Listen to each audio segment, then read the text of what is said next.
আসসালামু আলাইকুম দর্শক, দেখতে পাচ্ছেন রাজশাহী বেলপুকুর রেল ক্রসিং।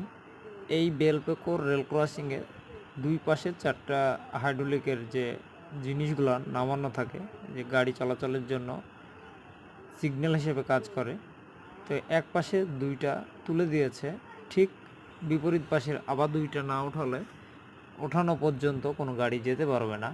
তবে এই ধরনের সিগন্যালগুলো যদি পুরো বাংলাদেশের সব জায়গাতে দেওয়া হয়, আর বাংলাদেশের সব রেল ক্রসিং যে দায়িত্বরত ব্যক্তিগুলো থাকে, সবাই সচেতন ও সতর্কতা অবলম্বন করে দায়িত্ব পালন করে তারা যদি কাজ করে, তাহলে জাতীয় মহাসড়কে সড়ক দুর্ঘটনা কবলিত হাত থেকে অনেক % কমে যাবে।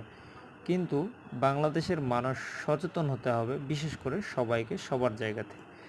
সচেতন না হওয়া পর্যন্ত বাংলাদেশে সড়ক দুর্ঘটনা কমবে না বা প্রাণনাশক ঘটনা ঘটবে।